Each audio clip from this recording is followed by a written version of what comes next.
இது 3 உருளைக்கிழங்கு எடுத்துருக்கிறேன் பெருசாக. இதை எப்படி பொடி மாஸ் பண்ணலாங்கிறத பார்க்கலாம்.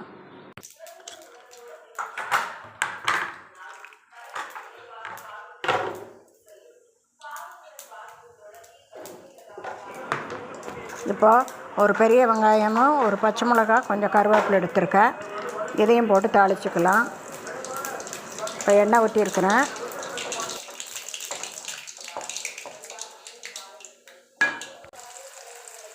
இப்போ இந்த வெங்காயத்துக்கு தனியாக உப்பு போட்டுக்கலாம்.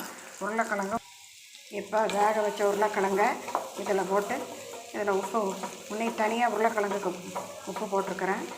இப்போ நல்லா பரட்டிக்கலாம்.